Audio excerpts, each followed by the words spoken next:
Bonsoir et bienvenue pour cette nouvelle soirée organisée par l'association Infiniscience dans le cadre de la Fête de la Science.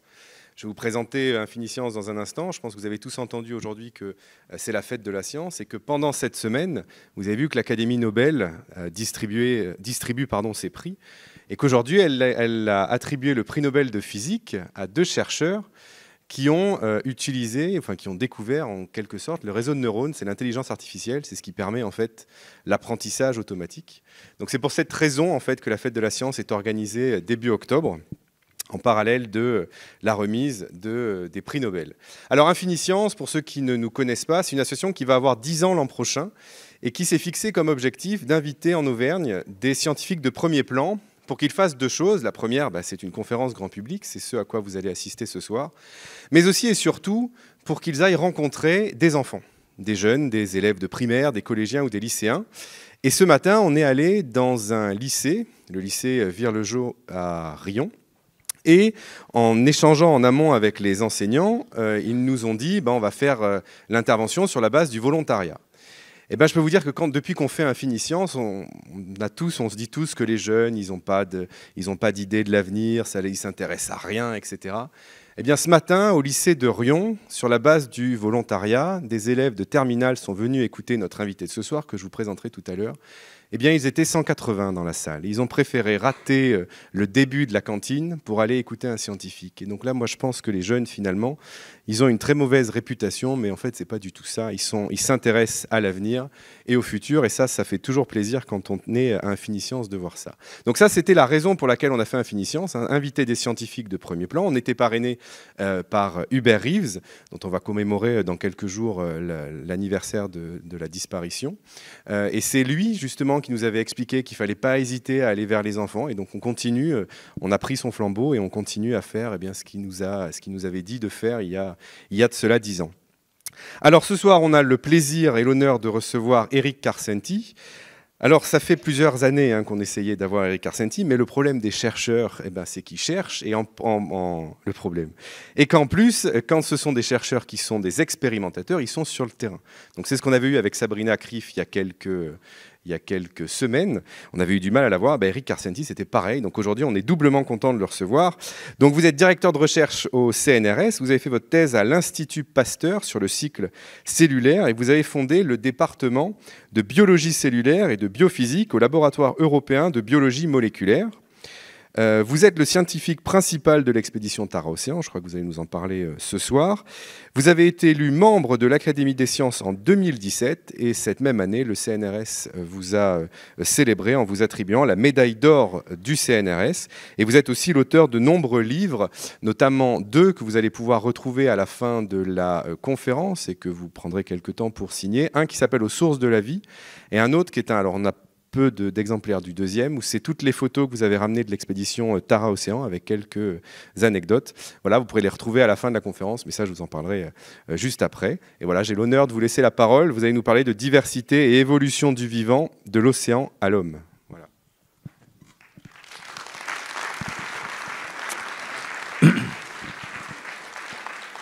Bonjour, c'est un plaisir d'être ici devant vous ce soir. Ça fait effectivement plus longtemps que je devais venir. Et puis oui, j'étais occupé, mais vous savez, il y a eu le Covid, il y a eu plein de choses. On a été obligé de reporter cette présentation plusieurs fois. Donc je vais vous parler de... vous savez, j'ai organisé l'expédition Tara-Océan donc en 2008-2009. Il y avait une raison, c'est que d'une part, j'avais envie de faire un petit peu de vulgarisation scientifique, c'est-à-dire d'utiliser un voyage avec un voilier autour du monde, un petit peu sur les traces de Darwin pour essayer d'expliquer ce qu'est la biologie cellulaire, la biologie du développement, l'évolution, tout ça. Et en même temps, de faire une expédition scientifique. Donc j'avais monté ça. Et ça a marché au-delà de ce que je pouvais imaginer, c'est-à-dire qu'on a des résultats absolument fabuleux avec cette expédition. Et ce soir, je vais donc vous parler non seulement de l'expédition, mais d'essayer de la mettre dans un cadre un petit peu plus général sur les grandes questions en biologie qu'on peut se poser sur l'origine de la complexité. Vous savez, on est des êtres très compliqués, nous. Les hommes, c'est assez compliqué, mais ça a pris des milliards d'années sur Terre avant qu'on apparaisse. Et donc, je vais parler un petit peu de tout ça, du point de vue des hommes, de l'univers, de l'océan. Et voilà, vous allez voir, c'est assez sympa. Alors, vous savez que la Terre est bleue à cause de l'eau. Hein. Il y a 75% de la surface qui est recouverte d'eau, et l'eau, c'est la vie, hein, puisque on sait tous que les gens qui cherchent de la vie dans les exoplanètes, ils commencent toujours par chercher de l'eau. Et il y a une raison très simple, c'est que l'eau, ça a des propriétés très particulières qui permettent justement l'organisation de systèmes complexes. Et c'est assez amusant parce que j'avais été frappé dans un des films de Jacques Cousteau où, en observant les êtres planctoniques en plongée, il les décrivait comme des êtres fragiles aux formes multiples qui ressemblent à de l'eau organisée. Et en fait, c'est tout à fait juste parce que finalement, il y a 75 à 80% d'eau dans les cellules qui nous constituent. Et donc, c'est les molécules du vivant qui s'organisent grâce à l'eau qui sert en fait de liant à tout ça. Et je vais juste pour vous faire comprendre pourquoi il avait dit ça, je vais vous montrer un petit film qu'a fait un ami à moi, Christian Sardet aussi, et qui a participé à Tara Océan. Et vous allez voir un petit peu à quoi ressemble ce plancton dans l'océan quand on le filme. Et là, j'ai choisi de vous montrer un organisme un peu particulier, ce qu'on appelle une phronime. Et c'est une espèce de monstre. Vous le voyez, voilà, qui apparaît là. Donc, vous voyez cette bestiole, elle se met en fait dans ce qu'on appelle des salpes. C'est d'autres organismes planctoniques transparents. Et vous voyez, ces organismes sont compliqués, mais ils sont transparents. C'est-à-dire on a l'impression de voir juste le pourtour des organismes, et l'intérieur, c'est de l'eau, quoi. Hein. Alors, cet organisme, le phronime, c'est assez amusant parce que il a été utilisé comme... C'est lui qui a servi de modèle, vous savez, à ce film un peu terrifiant, là, Les Aliens. Donc on en a trouvé beaucoup dans Tara Océan. Souvent, on les trouvait dans les filets. Et voilà. Donc c'est très joli. Et l'eau, comme je vous l'ai dit, nos cellules sont composées de 80% d'eau, notre corps de 60%, parce qu'il y a quand même des eaux, tout ça qui exclut l'eau. Mais la raison pour laquelle l'eau liquide, bien sûr pas congelée, mais l'eau liquide est très importante, c'est qu'elle permet le métabolisme. C'est-à-dire que c'est quelque chose de très important pour générer de l'énergie localement à l'intérieur des cellules, à travers des ions H+, par exemple. Mais c'est aussi très important à cause de ses propriétés de solvant, c'est que toutes les protéines, toutes les molécules qui sont dedans diffusent et sont agitées par le mouvement brownien, interagissent entre elles, et c'est comme ça qu'elles finissent par faire des structures très compliquées, comme le noyau ou à l'intérieur et déterminer la forme des cellules. Alors, je vais parler un petit peu des hommes maintenant. On est 7 milliards d'humains actuellement sur Terre. On n'a pas été toujours 7 milliards. Il n'y a que dans les dernières centaines d'années que l'humanité s'est propagée comme ça. Et on n'y pense pas souvent, mais la plupart des organismes, il y a beaucoup d'espèces. Nous, actuellement, on est une seule espèce. Et on est né d'une extraordinaire complexification du vivant. Alors, on est une seule espèce, mais on est divers. Hein. Vous voyez, on est tout un tas de personnalités différentes, de couleurs de peau, de formes, de tout ça. Et on est très, très, très différents, mais et on partage évidemment 99% de nos génomes sont identiques. Mais ce qui est intéressant, si vous voulez, c'est la façon dont Sapiens est apparu. Alors j'ai été intéressé par ça parce que dans les années récentes, des scientifiques ont commencé à utiliser la génomique pour essayer de voir comment la diversité des hommes s'était développée, et surtout spatialement dans l'espace, dans les différentes régions de la Terre. Et quand on regarde un petit peu ce qui s'est passé, c'est assez intéressant. Vous voyez, notre ancêtre le plus vieux, il y a à peu près 7 millions d'années. Et à partir de là, il s'est diversifié en différentes espèces d'hominides. Hein. Ce n'étaient pas des sapiens encore, c'était des hominidés. Et puis tout d'un coup, il s'est passé quelque chose d'étrange, il y a à peu près 900 000 ou 1 million d'années. Beaucoup de ces espèces ont disparu, quelques-unes ont survécu, puis se sont un petit peu diversifiées encore une fois, avec Néandertal, Ergaster, et puis finalement Homo sapiens est apparu à la fin, et tous les autres ont disparu, donc on est les seuls qui ont survécu à cette aventure humaine. Alors, c'est assez intéressant aussi parce que quand on regarde ce qui s'est passé, c'est que justement, autour de 900 000 ans à peu près, bon, il y avait, ils estiment, bon, tout ça c'est des estimations, mais il y avait à peu près, il y a 1 million d'années, environ 100 000 individus en Afrique. Et tout d'un coup, apparemment, il y a eu une extinction extraordinaire. Il restait quasiment que 1000 ou 2000 individus sur Terre. Et c'est à un moment où il y a justement eu des modifications importantes dans les chromosomes, d'après ce qu'on peut voir avec la génomique. Et aussi, c'était un moment où le climat a changé considérablement. Et puis ensuite, évidemment, bon, la population s'est remultipliée. Et puis, a fini par quitter l'Afrique. Homo sapiens est apparu et ont migré en dehors de l'Afrique. Ce qui est aussi très intéressant, c'est que, si vous voulez, pendant des millions d'années, en fait, avant Sapiens, bien sûr, les hominidés ont migré en permanence, ce que les scientifiques nous apprennent, dans toutes les régions de l'Afrique. Donc, en fait, ils ont migré, ils se sont diversifiés, ils sont revenus, ils n'ont pas arrêté de bouger. Et c'est ces mouvements-là qui ont fait que les populations ont échangé leur génome et ont fini par se diversifier et créer des nouvelles espèces, des nouvelles formes d'hommes. Ensuite, ils sont sortis de l'Afrique. Et puis, il y a eu des mélanges, par exemple, entre Néandertal et Homo sapiens. Et finalement, aujourd'hui, c'est assez intéressant parce que, bon, vous voyez ici Néandertal et Sapiens, et on a 99,8% d'identité entre nos génomes.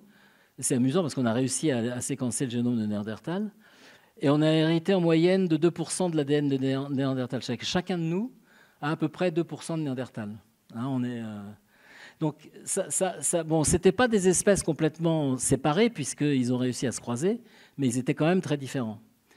Donc, si vous voulez, c'est juste pour vous montrer l'importance des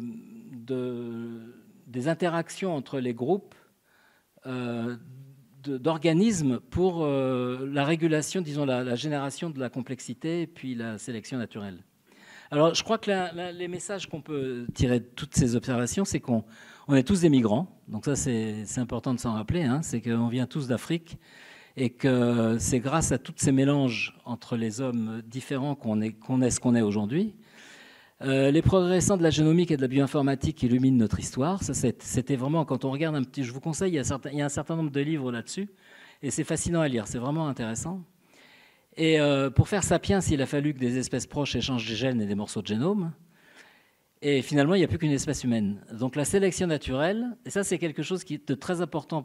On vous parle tout le temps de la sélection naturelle comme moteur de l'évolution. La sélection naturelle, telle que Darwin l'a décrite, ce n'est pas un moteur de l'évolution, c'est un paramètre de l'évolution. Et ce qui est très important, je vais en parler beaucoup après, pour comprendre l'évolution, ce n'est pas la sélection naturelle, mais c'est la complexification. C'est comment les organismes se sont complexifiés et comment ils se sont diversifiés. Et évidemment, on a conservé des gènes de nos ancêtres qui nous sont très, très utiles. Alors, je vous parle beaucoup de complexification, mais qu'est-ce qu'on appelle complexité ? Bon, si on prend par exemple l'alphabet, vous prenez une centaine de A, c'est pas très compliqué. Il y a beaucoup de lettres, mais c'est simple parce qu'il n'y a qu'un A. On peut faire qu'une chose avec un A. Si on commence à multiplier les lettres, on peut faire des mots, les combiner entre eux, etc. À partir de ce moment-là, on commence à avoir de la complexité. Donc dans l'univers et en biologie en général, c'est le nombre d'objets différents qui définit un niveau de complexité pour un système et sa capacité à évoluer. Et on le voit déjà au niveau de l'univers, si vous voulez. Ça, c'est simplement, c'est pour vous rappeler comment notre univers a évolué. Bon, on est parti du Big Bang, on ne sait pas trop ce qui s'est passé à ce moment-là. Et au début, il y avait pratiquement ce qu'on appelle l'ère de Planck, où il n'y avait pas grand-chose. C'était des forces qui étaient... on ne comprend pas bien comment ça se passait. Puis ensuite, l'énergie, ça a commencé, il y a une grosse explosion, ça a commencé à se refroidir. Il y a des particules élémentaires qui sont apparues, c'était encore relativement simple. Progressivement, il y a des protons et des neutrons, puis des atomes, puis des molécules. Et finalement, on a les molécules se sont assemblées pour faire des structures plus complexes, jusqu'à former des étoiles et des systèmes comme le système solaire, et la vie est apparue donc sur Terre. Donc là, encore une fois, on voit que l'univers s'est complexifié. C'est assez amusant parce que c'est en se refroidissant qu'il s'est complexifié, parce que les choses ont pu se condenser les unes et interagir les unes avec les autres, alors qu'au début, quand c'est trop chaud, on ne peut pas avoir d'interaction. Alors, qu'est-ce qui s'est passé pour la vie? Bon, la vie a commencé il y a environ 4 milliards d'années sur Terre. Bon, c'est un peu comme le Big Bang, on n'a aucune idée de la façon dont ça a commencé. La grosse difficulté pour comprendre l'origine de la vie, c'est... Alors, on peut essayer, beaucoup de gens ont essayé de fabriquer les molécules du vivant, avec des expériences un peu compliquées. Mais le vrai problème de l'origine de la vie, ce n'est pas tellement de faire des molécules, c'est de réussir à faire des cellules. Parce que la vie, tout système vivant est composé de cellules. Soit une seule cellule, soit plusieurs cellules. Mais il faut une cellule. Et une cellule, en fait, c'est une enveloppe de graisse, de lipides, dans laquelle il y a des acides nucléiques, de l'ADN, qui fabriquent des protéines, etc. Et c'est tellement compliqué qu'on a du mal à comprendre comment, si vous voulez, en même temps, la chimie a pu générer des molécules complexes, permettre à des lipides de les enrober et de commencer à faire un métabolisme, puis la réplication des acides nucléiques. C'est extrêmement difficile. On peut comprendre chacun des petits morceaux, mais après, mettre tout ça en place ensemble et que ça fonctionne, on ne comprend absolument pas pour l'instant comment ça s'est fait. Toujours est-il que ça a commencé il y a à peu près 4 milliards d'années. Et il y a trois grandes familles qui sont apparues, ce qu'on appelle les bactéries, vous connaissez bien. Les archées, qui sont intermédiaires entre les bactéries et les eucaryotes, Donc les eucaryotes, en fait, c'est des cellules, c'est nos cellules, c'est des cellules assez compliquées qui ont un noyau dans lequel est l'ADN. Et puis tout un tas des mitochondries qui font de l'énergie, tout un système de transport de molécules, des structures qui déterminent la forme des cellules, et tout ça. Les bactéries, c'est beaucoup plus simple, il y a juste, c'est beaucoup plus petit aussi, ça c'est entre 10 et 100 microns, ça c'est autour de 1 à 10 microns, c'est des petites cellules, les bactéries, et il n'y a pas de noyau, donc en fait l'ADN est directement dans le cytoplasme des bactéries. Donc, ce qu'on commence à comprendre à peu près, c'est comment ces différents groupes sont apparus. Donc, ils sont apparus plus ou moins d'une cellule, d'un ensemble de cellules ancestrales au départ, jusqu'à former ces différents groupes qui ont proliféré, qui existent encore aujourd'hui. Donc, l'expédition Tara-Océan, en fait, j'ai fait ça en grande partie pour essayer de comprendre essayer de voir si on pouvait obtenir des informations sur l'origine de la complexité. C'est-à-dire qu'à partir du moment où toutes ces si vous voulez, pendant longtemps, à partir de 4 milliards d'années à peu près, il n'y avait pas d'oxygène, c'était des bactéries et des virus qui existaient.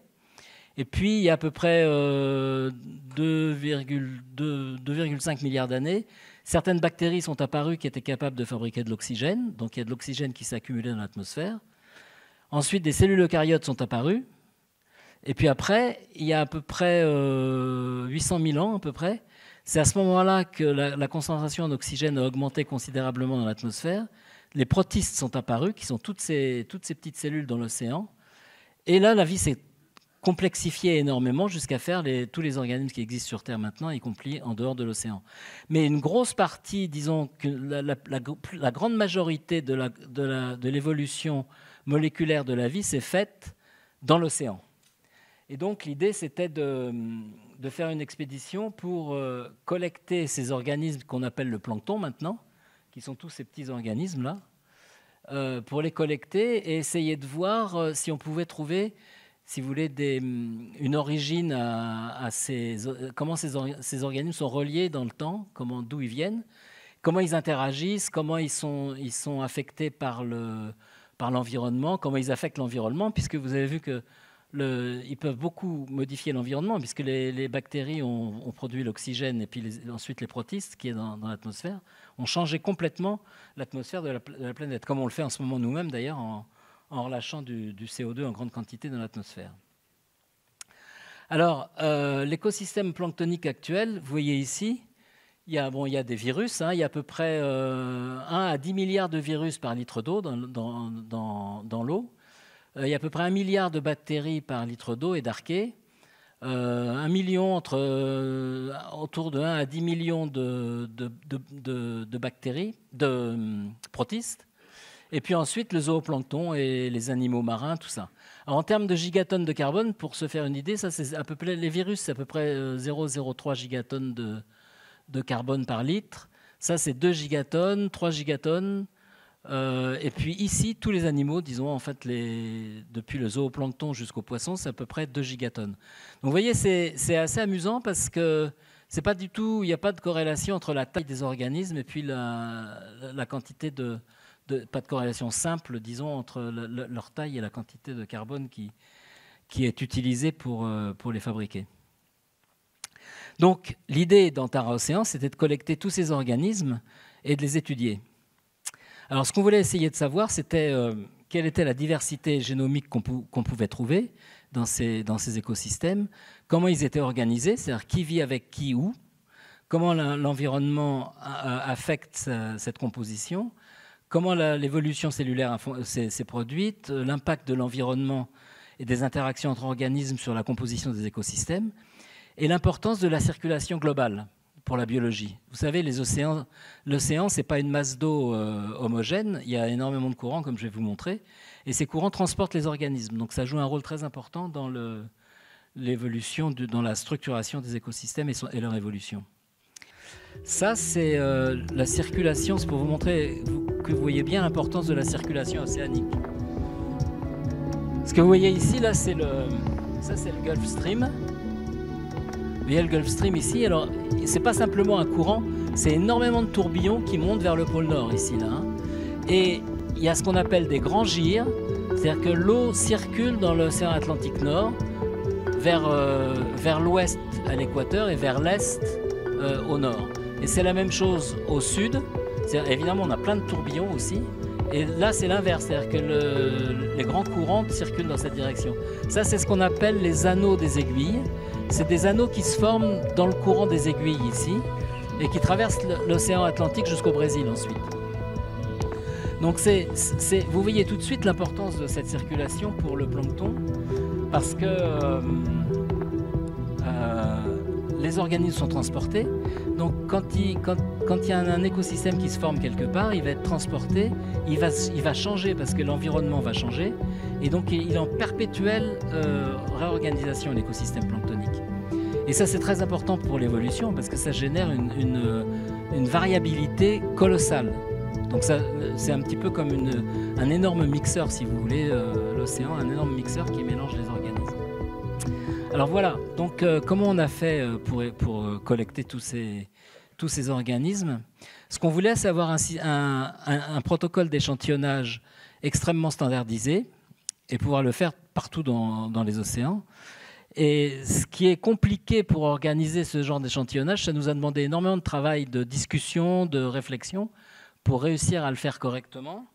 Parce que, comme je vous l'ai dit, la concentration en organismes dans l'océan dépend de la taille. C'est-à-dire que les petits organismes sont présents en très grande quantité, des milliards, hein. Les grands en beaucoup moins de grande quantité, des milliers ou des millions. Et pour collecter des virus et des bactéries, il suffit donc de pomper de l'eau, un petit peu d'eau, par exemple 100 litres d'eau, et puis de la filtrer à travers des filtres de taille spécifique. Et ensuite, on utilise les filtres pour séquencer l'ADN. Pour les plus gros, on ne peut pas faire ça parce qu'il faut collecter beaucoup plus d'eau, donc on utilise des filets de différentes tailles. On les traîne pendant environ 10 minutes derrière le bateau et on collecte les organismes de différentes tailles comme ça.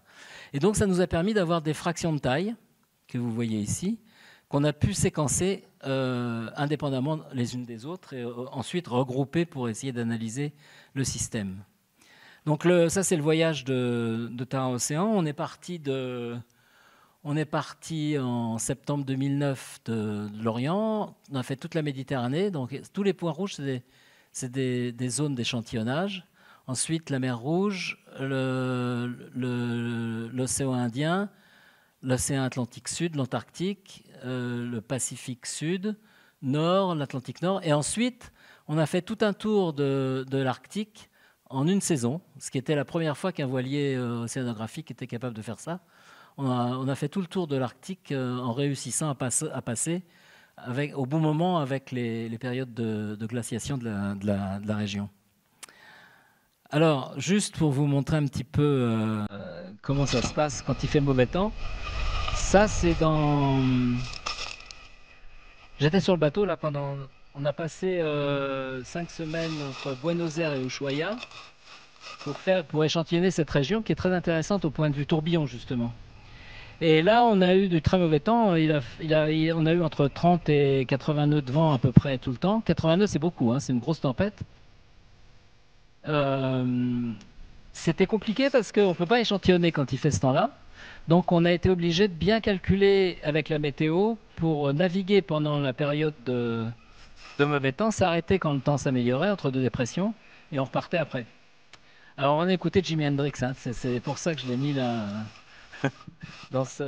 Pendant cette période-là.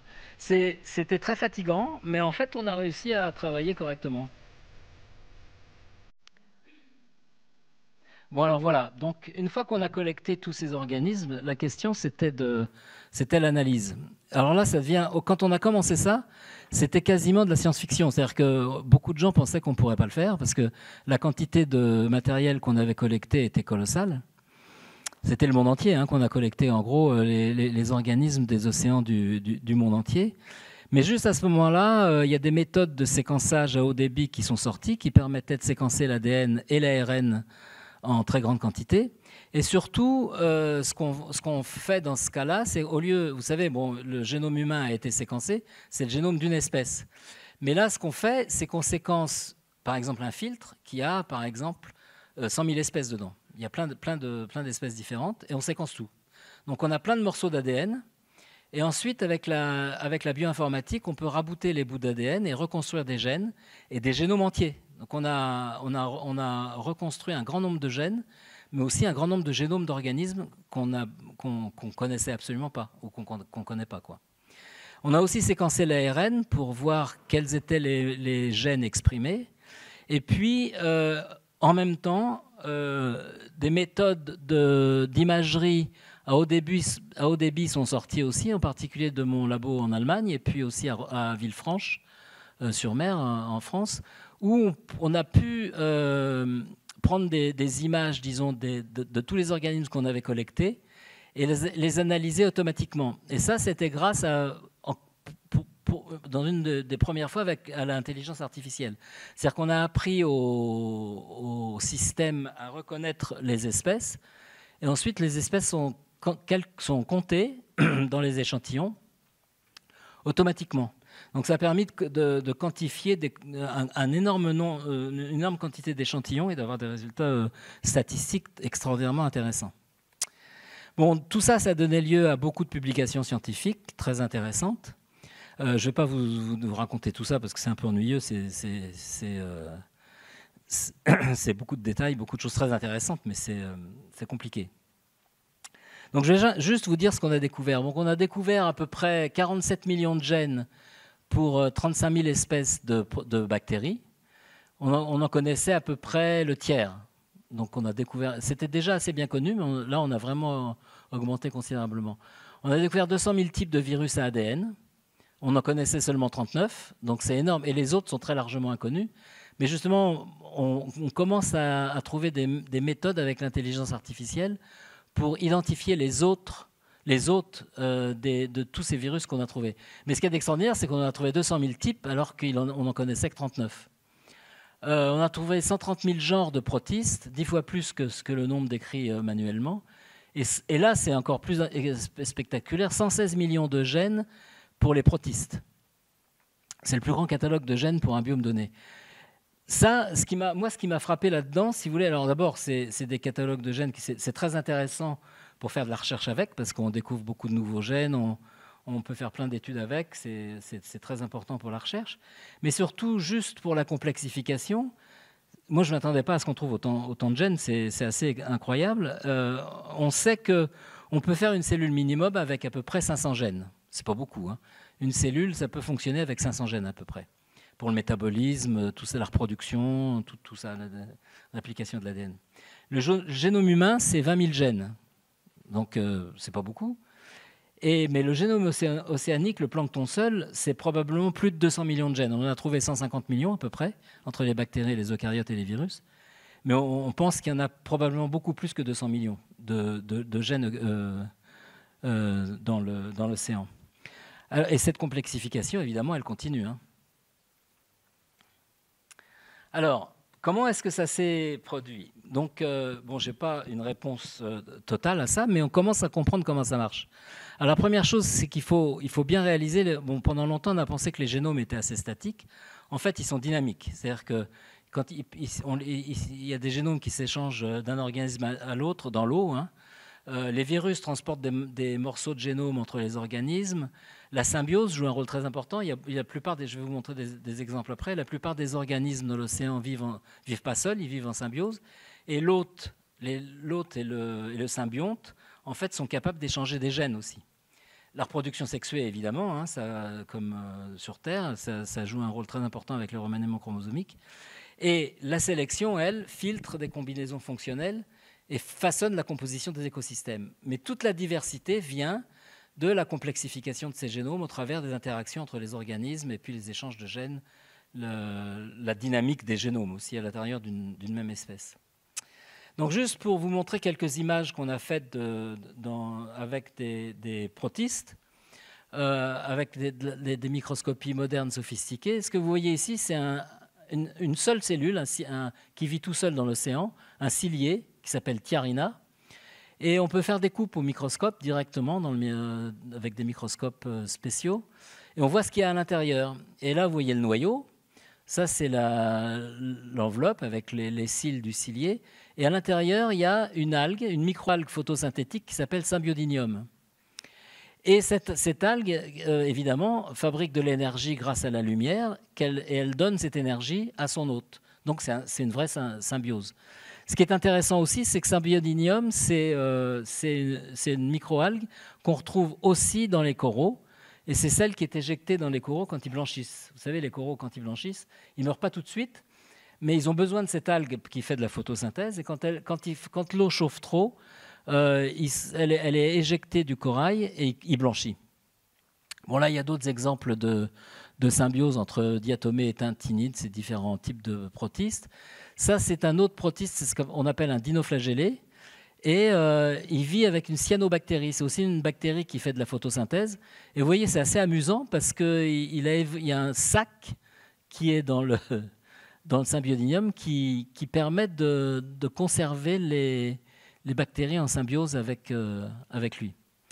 Donc les symbioses sont très importantes pour... alors, il y a pratiquement, dans toutes les images qu'on a faites sur les protistes, il n'y a pratiquement aucun organisme qui vit seul. C'est-à-dire qu'ils sont tous... Ils interagissent. Soit c'est du parasitisme, soit c'est de la symbiose, mais il y a toujours des interactions. Il y a énormément d'interactions entre les organismes physiques. Donc, ça c'est un petit peu tous les organismes unicellulaires marins, les organismes terrestres ont tous besoin d'un comportement symbiotique nous-mêmes. Hein. On vit grâce au microbiote intestinal qui nous permet de digérer, c'est des bactéries. Et il faut bien comprendre qu'on est tous dépendants les uns des autres. Et ça, c'est un des gros problèmes, je pense, actuellement des méthodes de culture intensive. Souvent, c'est qu'on essaye de faire, si vous voulez, des champs qui sont complètement homogènes. Du coup, ça devient très fragile. On est obligé d'utiliser beaucoup de pesticides parce qu'il n'y a plus d'interaction avec d'autres organismes qui peuvent protéger les plantes, les aider à fonctionner toutes seules. C'est compliqué, hein, mais c'est sûr qu'il faut réfléchir à ça pour l'avenir. Alors, je voudrais dire un mot aussi sur les implications des résultats de Terre Océan pour comprendre le suivi de la biodiversité océanique avec le réchauffement climatique. Alors, on a découvert, en regardant en détail les relations qu'il y a entre la température et les écosystèmes, que les écosystèmes marins sont extraordinairement dépendants de la température. On a découvert une relation linéaire entre la composition d'un écosystème et la température. Et un changement d'1 degré change complètement la composition d'un écosystème. Donc, si vous voulez, c'est une courbe linéaire, quoi, quasiment, hein, entre la température et la structure de l'écosystème. Donc, ça, c'est très utile et on a utilisé ces résultats pour essayer de modéliser, de voir comment les écosystèmes qu'on a caractérisés aujourd'hui risquent de changer spatialement sur Terre avec le réchauffement climatique à la fin du siècle en utilisant le scénario à plus 4 degrés du GIEC. Et vous voyez que, par exemple, alors ce que vous voyez là, c'est que plus c'est rouge, plus la diversité augmente. Alors, par exemple, il y a un certain type de bactéries ici dont la diversité va augmenter considérablement au niveau du pôle Nord. Elle ne va pas beaucoup changer ailleurs, c'est blanc. Cette autre bactérie-là ne va pas changer tellement au pôle Nord, mais la diversité va diminuer dans les zones tempérées. On peut prendre un autre, par exemple, les copépodes, qui sont des petites crevettes. Hein. Leur diversité va aussi augmenter considérablement au pôle, diminuer beaucoup dans les zones tempérées et rester relativement stable dans les zones plus froides ici, avant l'Antarctique ou le pôle Nord. C'est juste on commence juste à faire ces études, c'est assez compliqué. Mais ce qu'il y a de fabuleux avec les résultats de Tara Océan, là je vous ai montré les résultats sur la biodiversité, mais au lieu d'utiliser la diversité de ces organismes, on peut utiliser la diversité génétique, on peut utiliser le métabolisme, l'activité métabolique des zones océaniques, on peut utiliser plein de données qui sortent des résultats de Tara Océan. Donc la vie en général et l'homme en particulier sont intimement liés à l'océan. L'évolution est un processus de complexification. C'est ça que je veux bien faire comprendre ça, parce que on était tellement matraqué avec cette histoire de Darwin sur la sélection naturelle qui est le moteur de l'évolution. Il faut voir qu'il n'y a pas que ça, quoi. Il y a vraiment ce qu'il appelait la variation. On commence à comprendre comment ça s'est produit. Et la sélection naturelle réduit localement la complexité en favorisant les écosystèmes les plus aptes. Mais là encore, il faut bien comprendre que c'est à un instant donné, dans un environnement donné. C'est-à-dire qu'à un instant donné, dans un environnement donné, les conditions vont être telles qu'on aura une structure d'un écosystème et tels organismes qui vont survivre et pas d'autres. Mais en général, d'ailleurs, ce n'est pas seulement un organisme qui est affecté, c'est un réseau d'organismes qui change. Alors, je voudrais juste dire un mot, parce que cette expédition Tara Océan, ça a été assez extraordinaire. Ça a bien marché, alors qu'au départ, moi j'étais très inquiet parce que c'était tellement complexe qu'il y avait un gros risque que ça ne marche pas. Et donc, il y a un certain nombre de leçons qu'il faut tirer de ce projet. C'est d'abord c'est une organisation collective, c'est-à-dire que ça s'est fait de façon un petit peu au hasard, enfin pas au hasard, mais aléatoire. C'est-à-dire qu'on a décidé d'étudier ces écosystèmes, donc les virus, les bactéries, etc., dans l'environnement. Et on s'est dit, il faut des spécialistes des différents domaines. Il faut des spécialistes des virus, des bactéries, des protistes, des océanographes, etc., des bioinformaticiens, des génomiciens. Donc on a cherché, et puis finalement, on s'est tous plus ou moins cooptés grâce à des réunions, des meetings, etc. La deuxième chose qui était intéressante, c'est que on n'a pas seulement fait de la science dans cette expédition, il y avait la science, on a beaucoup travaillé avec les marins.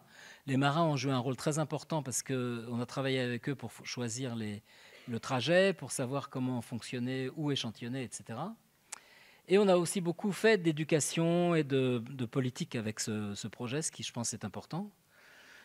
Il y a eu une hiérarchie qui est basée sur la compétence. Bon, moi, j'étais le directeur, mais il y avait une vingtaine de coordinateurs dans le projet. Et on a tous travaillé ensemble avec une hiérarchie assez plate. C'est-à-dire qu'il n'y avait pas vraiment de directeur. Enfin, j'ai joué un rôle d'organisation, de coordination, mais chacun a vraiment mis en place sa spécificité et son expertise. Ce qui est très important, c'est la libre diffusion des informations scientifiques et l'ouverture vers la société. Alors, il y a d'autres choses aussi dont je voudrais parler un petit peu avant d'aller sur d'autres aspects de la biologie, mais le microbiote océanique est un exemple de structuration collective qui soutient le reste du vivant tout autant qu'il en dépend. C'est-à-dire qu'on s'aperçoit quand on étudie les systèmes, l'écologie, c'est que tout est dépendant de tout. C'est-à-dire qu'à un moment donné, c'est-à-dire que maintenant, hein, la vie a évolué d'une certaine façon qui fait qu'on est tous interdépendants. Donc il faut faire très attention, quand on change quelque chose, on a du mal à savoir ce qui va se passer. Hein, c'est assez compliqué. On est la première civilisation planétaire et composée de milliards d'individus. Ça, on oublie souvent ça, si vous voulez, dans les discussions écologiques et tout ça. Les écolos, souvent, culpabilisent beaucoup les gens. Mais le problème, c'est qu'on est 7 milliards. Tant qu'on était quelques millions, si vous voulez, on pouvait faire un peu ce qu'on voulait, ça ne changeait pas grand-chose. Maintenant, on est 7 milliards, donc tout ce qu'on fait, ça a un impact. Et donc, on ne peut plus vraiment dire on est libre, on fait ce qu'on veut. Non, c'est compliqué. Donc, il faut de la collaboration internationale. Et puis, il faut sortir de cette mode de la compétition à outrance. Il faut beaucoup plus de collaboration, je pense, entre les gens. La compétition, c'est bien pour s'amuser, pour essayer d'aller plus vite, mais il ne faut pas aller trop vite non plus. Donc, il y a un vrai problème actuellement, je pense, de réflexion à mener sur nos principes de fonctionnement ensemble et sur la Terre, quoi, sur la planète. Alors, je voudrais vous dire maintenant quelques mots sur ce qui nous construit et comment on passe de la complexité des gènes et des génomes à la morphogénèse d'un organisme vivant. Alors ça, c'était plutôt ce que je faisais avant. Pendant 25 ans, j'ai travaillé sur ces questions-là dans mon département. Alors, comme vous le savez,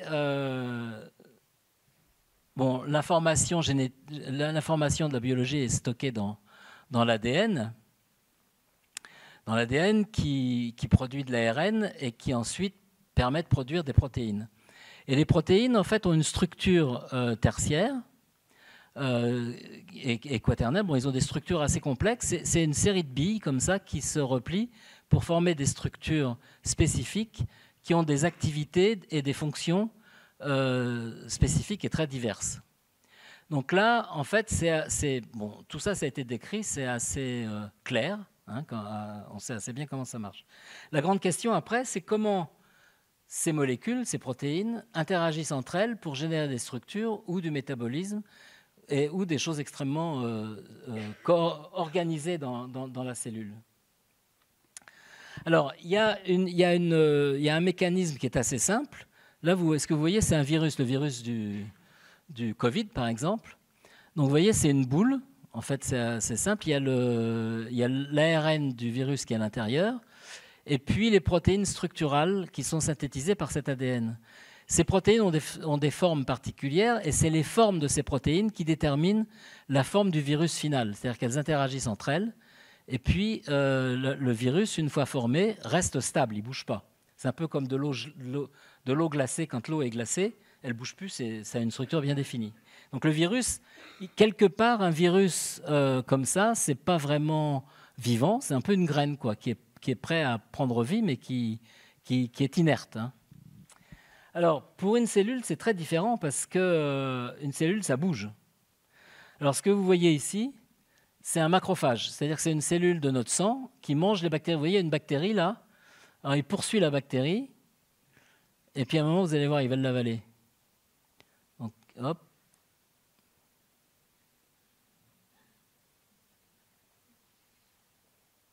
Voilà, il a attrapé, bon, il va la digérer. Donc.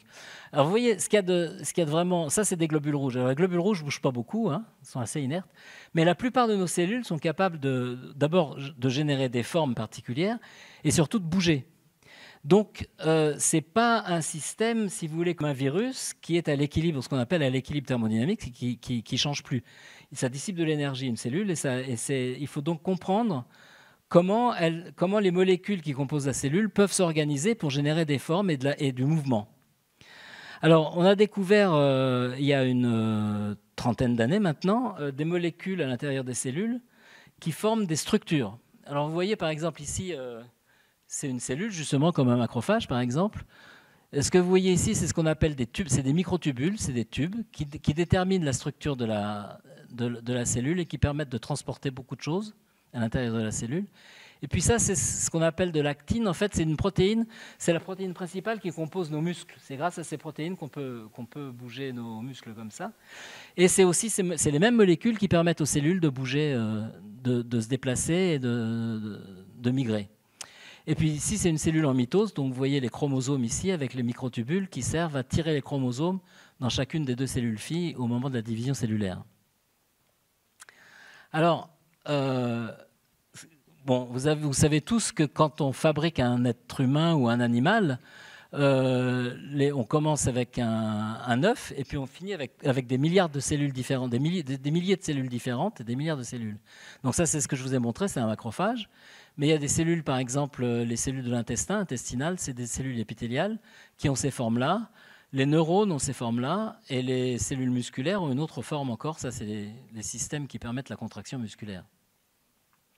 Donc ça veut dire qu'il y a, si vous voulez, pendant le développement embryonnaire, il y a une différenciation des cellules qui, avec le même génome, réussit à faire des structures très différentes en utilisant les briques, si vous voulez, qui sont fabriquées par la cellule. Alors juste pour vous montrer, ça c'est une cellule qui se divise. Vous voyez bien la dynamique. Hein, vous allez voir là, le début, ça tourne. Donc au début de la mitose, là, vont se séparer. Voilà. Donc les microtubules s'assemblent, les chromosomes s'alignent, et hop, les chromosomes sont séparés par ces tubes, par les microtubules. C'est dingue, hein, parce que ça se passe en quelques minutes, et c'est très structuré. Il faut donc, il n'y a personne qui leur dit ce qu'ils doivent faire à toutes ces molécules. Donc il y a un phénomène ce qu'on appelle d'auto-organisation. J'ai beaucoup travaillé là-dessus, parce que ça me travaillait un peu tout ça. Et donc avec des physiciens, on a commencé à essayer de comprendre comment ces tubes étaient capables de s'auto-organiser en structure. Donc ce que vous voyez là, c'est des simulations numériques qui sont faites avec les propriétés qu'on connaît de ces molécules. Donc ce que vous voyez là, en fait, c'est dans certaines conditions, les tubes s'organisent. Vous voyez, hop, c'est le mouvement brownien ici qui agite des moteurs moléculaires qui ensuite organisent les fibres en étoiles, dans ce cas-là. Mais si on change un peu les paramètres, au lieu d'avoir des étoiles, on a un réseau de fibres comme ça. Donc là, il y a un seul moteur. Là, il y a deux moteurs différents et ils interagissent avec les fibres pour former tout un réseau de fuseaux. D'accord ? Et on a découvert les propriétés qui sont nécessaires à faire un fuseau mitotique réel, que vous voyez ici. Donc ça, c'est une simulation aussi, qui reproduit le fuseau déjà formé, mais on a des simulations où on le voit se former. Et donc ça veut dire que là, on a compris vraiment complètement, si vous voulez, comment le comportement collectif des molécules génère des formes biologiques, fonctionnelles, puisqu'elles séparent les chromosomes. Voilà. Alors, pour le développement, c'est un petit peu la même chose. Je vais assez vite, hein. Tout ça, c'est des choses très compliquées, mais je vous donne juste le principe. On a tous commencé comme un œuf. Les cellules se divisent, et puis ensuite, elles migrent. Toutes les cellules bougent les unes par rapport aux autres pour former un embryon. Donc, vous voyez, vous allez voir là, un peu plus loin les têtards qui vont se former. Ça, c'est des œufs de grenouille.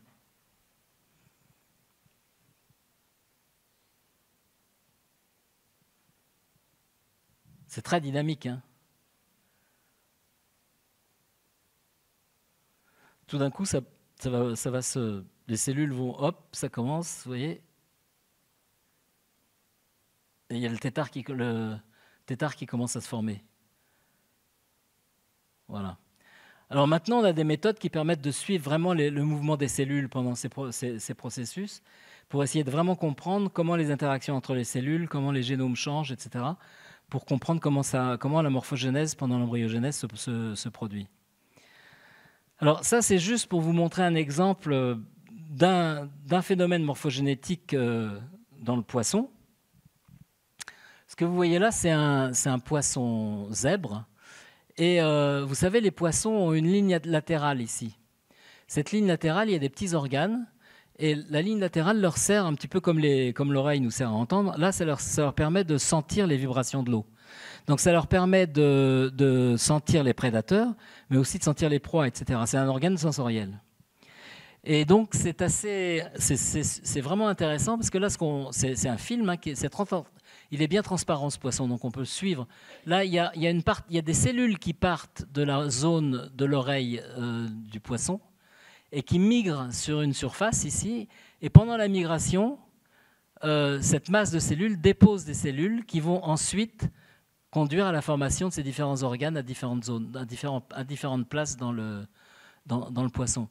Et avec un étudiant, on a réussi à modéliser ça mathématiquement pour comprendre exactement comment ça se passe, et on arrive à le décrire mathématiquement. C'est aussi un système d'auto-organisation avec des voies de signalisation assez compliquées, etc. Donc on commence à comprendre vraiment différents aspects de la morphogénèse, et c'est assez fascinant. Voilà. Donc nos cellules ont acquis des réseaux de gènes qui permettent la morphogénèse par auto-organisation. Ces réseaux de gènes s'allument successivement pendant le développement, donc à chaque nouvelle étape, il y a quelque chose qui se passe. Ce qui s'est passé avant, ça permet à la suite de se développer, etc. C'est une espèce de course en avant, hein. Donc à chaque fois que quelque chose se produit, ce qui se produit après dépend de ce qui s'est produit avant. La complexification des organismes, ça vient de la multiplication des gènes et de leurs combinatoires. Et la diversité se construit sur la diversité. C'est-à-dire, plus un système est divers, plus il va construire de la diversité. Parce que ça augmente les possibilités d'interaction. Et donc, on commence à comprendre ces mécanismes. L'imagerie, la génomique et les concepts physiques ouvrent une nouvelle voie pour aborder toutes ces questions. Et ce que je trouve fascinant, c'est qu'on arrive maintenant, comme je vous l'ai montré ce soir, à naviguer depuis l'évolution jusqu'à la morphogénèse des cellules et des embryons, grâce à toutes les nouvelles méthodes, et en particulier aussi à l'intelligence artificielle qui a joué un rôle important récemment. Donc voilà, ça c'est pour le plaisir, c'est mon bateau là qui dépasse Tara. Voilà, bon bah je vous remercie.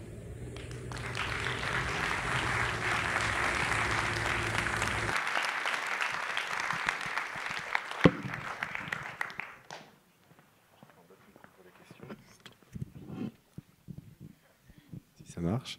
Merci beaucoup pour cette belle conférence. Je vais regarder s'il y a des questions dans la salle.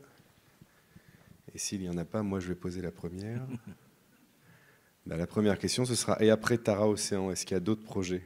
Oui, ben, il y a une autre grosse expédition qui a eu lieu là récemment autour des eaux, des terres, enfin autour des côtes de l'Europe, depuis la Norvège jusqu'en Méditerranée, en passant par l'Irlande, etc., la France. Et l'idée dans cette expédition, là dans Tara Océan, ce qu'on avait étudié, c'est tous les organismes pélagiques principalement.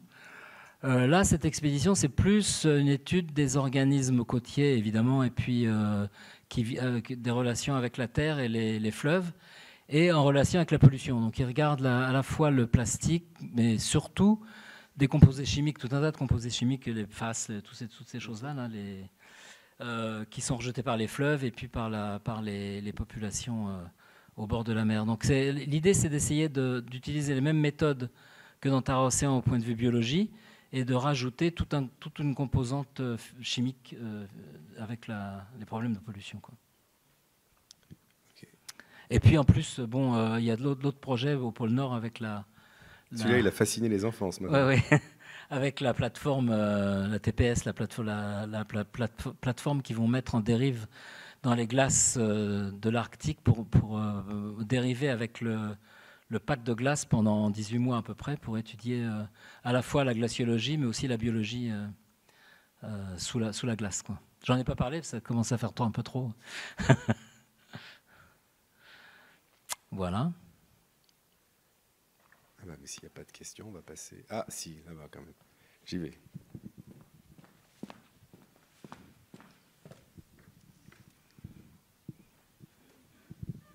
Bonjour et merci. J'ai une question. Vous avez évoqué du coup une très forte augmentation de découverte des virus ARN. C'était 39 pour 200 000. Et vous l'imputez... Des virus en tout. Hein. Tous les virus, oui. Et vous imputez à quoi cette découverte? Vous avez dit que vous aviez emmené du nouveau matériel. C'est surtout... En fait, c'est-à-dire que je pense que personne avait... Si vous voulez, en général, on étudie les virus... surtout dans le contexte des maladies. Donc les virus humains, ou dans le contexte de la microbiologie, hein, sur Terre, mais sur des systèmes assez spécifiques. Là, ce qu'on a fait, c'est qu'on a échantillonné, justement, c'est de l'échantillonnage environnemental. C'est-à-dire qu'on a échantillonné volontairement tout ce qu'on pouvait pour essayer de découvrir ce qu'il y avait vraiment, quoi, quantitativement. Donc, ça se trouve, on va encore en trouver d'autres. Hein. Je pense qu'on va en trouver encore d'autres, quoi. Donc, c'est juste une question on en a trouvé plein parce qu'on a regardé, c'est tout. Hein. Donc, les gens n'avaient pas assez cherché au niveau global et général, quoi. Sur Terre, c'est pareil. Il y a très peu d'études sur les écosystèmes terrestres dans la Terre. Vous voyez, il y a très peu d'études globales comme on l'a fait dans Terre-Océan, à cette échelle-là, quoi. Oui, bonjour et merci aussi. Mais donc, une question sur la complexité des gènes et de nombre de chromosomes. Il me semble, vous me corrigerez si je dis une bêtise, donc chez l'espèce humaine, on sait qu'il y a 46 chromosomes. Dans les cellules de la carpe, je crois qu'il y en a 104. Mm-hmm. Et donc, potentiellement plus complexe par rapport au nombre de chromosomes, et pourtant, voilà, ça reste un poisson. Donc, je sais pas qu'est-ce que. Oui, oui. Bah, la complexité, c'est pas synonyme si vous voulez, d'activité. C'est-à-dire qu'on peut avoir des systèmes très complexes. Il y a aussi des protistes qui sont très complexes au point de vue génomique, mais qui ne sont pas aussi compliqués que nous. Hein. Après, ce qui dépend, c'est la combinatoire des gènes ensemble qui fait qu'on a des organismes qui sont capables de faire ce qu'on fait, ou d'autres organismes qui vont juste nager dans l'eau. Hein. Mais ceci dit, il faut une grande diversité de gènes, si vous voulez, pour pouvoir avoir la possibilité de produire des organismes qui sont capables de faire des choses compliquées. Donc c'est ça que ça veut dire. Après, comment les gènes sont utilisés, ça varie énormément. Il n'y a pas une relation linéaire entre le nombre de gènes ou le nombre de chromosomes et les capacités d'un organisme donné. Bonsoir. Merci. Bonsoir. Moi, j'avais 2 questions, en fait. La première est peut-être un petit peu naïve. C'est quand vous avez parlé de l'origine de la vie. Ouais. Vous aviez dit qu'il y avait bactéries, virus, archées. Les virus, virus, évidemment. Vous les comptez en même temps ils sont arrivés avant? On ne sait pas trop, hein, parce qu'on n'est pas capable de remonter jusqu'à l'origine, vraiment, quoi. Donc au départ, il y avait un mélange, il y avait certainement des virus. On sait pas, ça c'est une grande question, on ne sait pas trop comment placer les virus dans tout ça, quoi, comment ça s'est mis en place. Mais il est clair qu'il y a beaucoup d'échanges encore aujourd'hui entre les génomes viraux et les génomes des cellules hôtes. Donc il est très probable qu'au départ, tout ça était un peu mélangé, quoi, hein. Mais on ne sait pas. Et après, vous avez découvert plein de nouveaux virus. Du coup, quand vous avez recherché les virus, vous avez cherché tout type de virus, même ceux qu'on a découverts récemment, là, les mégavirus, les très gros. Oui. On a tout. C'est-à-dire que comme on a séquencé, on a concentré les échantillons de virus, et on les a séquencés totalement, quoi. On a tout séquencé. Donc, après, on reconnaît quel type de virus on avait dans l'échantillon par la bioinformatique. Et donc, on a effectivement trouvé des mimivirus. Et il y a un des virus, d'ailleurs, il y a plusieurs virus nouveaux qui ont été découverts qui sont très intéressants. Il y en a un qui est vraiment à la racine de l'origine des virus eucaryotes, par exemple, des virus qu'on peut attraper, qui est très ancien, un virus qui n'était pas connu, hein, qui est très très ancien et Puis on a trouvé d'autres virus comme ça qui sont assez intéressants. Oui. Merci. Mais si vous voulez, le secret, c'était de ne pas chercher quelque chose en particulier, mais de tout séquencer et d'utiliser après les méthodes modernes d'organisation des gènes pour essayer de comprendre d'où viennent ces séquences, quoi. Et est-ce que ces nouveaux virus, ils sont dus aussi au fait que les glaces fondent et qu'on nous dit que des fois, dans le permafrost, il pourrait y avoir des virus qui sont restés là depuis... Ça, on ne sait pas encore. Alors ça, on va peut-être le trouver dans la prochaine expédition, qu'ils vont étudier sous la glace, là. Mais non, les virus, c'est pas des nouveaux virus, c'est des virus, ils sont nouveaux dans le sens où on les a découverts. Mais il y en a beaucoup qui sont très anciens, hein. Dans tous les virus qu'on a trouvés, là, il y a des virus qui sont sur Terre depuis très longtemps. Enfin, et puis qui sont pas apparus récemment, hein, qui sont là. Mais on va certainement découvrir des virus qui sortent du permafrost ou de la glace même. Okay. Bonsoir. Je voulais savoir si, au moment où vous avez séquencé, parce que quand vous récupériez, quand vous faisiez des prélèvements dans l'eau, c'était pas trié. Donc comment est-ce que, au moment du séquençage, vous avez réussi à dire, tel séquençage appartient à tel organisme? Alors, ça dépend. C'est-à-dire que quand on séquence, il y a des patterns de gènes qui correspondent. Quand on peut reconstituer un génome par la bioinformatique aussi. Et si ça correspond à une espèce qui existe, on peut dire voilà, ça appartient à ça, parce que c'est connu déjà dans les bases de données. Après, on peut voir si c'est relié à certaines espèces, mais c'est nouveau, c'est-à-dire qu'on c'était pas dans les bases de données, mais ça ressemble, donc on peut les classifier, comme on fait de la classification en général d'ailleurs. Donc voilà, mais on peut pas, si on trouve un groupe de gènes qui sont ensemble, on va dire, donc on sait que ça fait un génome, mais qu'on connaît, qu'il n'y en a pas dans les bases de données, on ne sait pas ce que c'est. Voilà, on a besoin de reconnaissance avec ce qui existe déjà. Alors, une des façons de résoudre ce problème, et d'ailleurs c'est en partie comme ça qu'on a fait, c'est qu'on a pris des échantillons pour séquencer des cellules uniques. C'est-à-dire que dans chaque station, on avait des échantillons où on pouvait prendre une cellule, par micromanipulation, et la séquencer. Donc là, on peut dire cette cellule-là, elle a tel génome, et tous les génomes qui ressemblent à ça, on va les catégoriser par rapport à ce génome de référence. Et en ce moment-là, il y a un gros projet qui est fait au CNRS, où ils sont en train de prendre énormément d'échantillons, pas avec un bateau, mais dans différents endroits en France, juste pour séquencer des génomes individuels, comme on a séquencé le génome humain. Parce que ces génomes sont très importants justement pour les études comme Tara Océan, où pour ancrer les génomes dans une architecture, pour savoir à quoi ça correspond. C'est assez compliqué à faire. Hein, Bonsoir. Bonsoir. Merci. Juste une question. Avec les séquençages de toutes les espèces que vous avez pu faire, est-ce que vous avez pu en apprendre davantage sur la présence et peut-être l'origine des éléments transposables ou pas? Sur l'origine des éléments transposables, pas spécifiquement, non. Non, je crois pas, non. Quel est l'impact du réchauffement climatique sur l'ensemble de la masse de choses que vous avez trouvées, virus, bactéries, etc.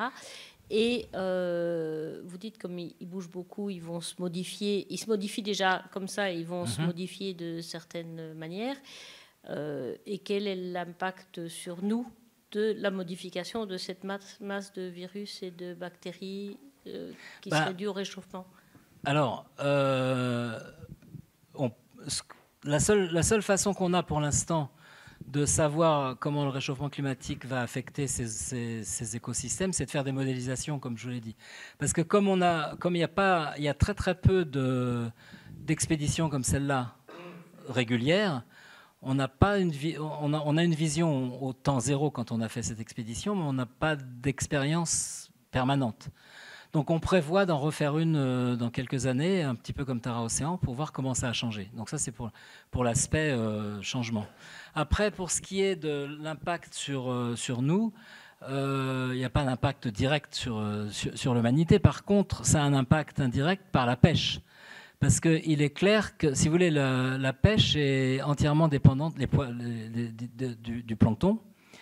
Et donc, il y a des zones où il y a énormément de plancton et donc il y a beaucoup de poissons.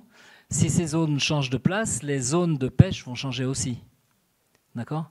Donc il y a à la fois, et ça c'est à la fois la diversité du plancton, mais la nature du plancton aussi. C'est-à-dire que, par exemple, s'il y a beaucoup de copépodes, là, comme je vous ai montré, les copépodes, c'est une source de nourriture très importante pour beaucoup de poissons.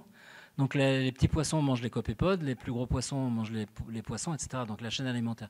Donc la chaîne alimentaire va aussi, avec le réchauffement climatique, comme les écosystèmes planctoniques vont changer, la géographie de ces écosystèmes va changer, la géographie des zones de pêche va aussi changer. C'est un petit peu comme le réchauffement sur Terre avec les vignes, par exemple. On va avoir une migration vers le nord des terres à vignes.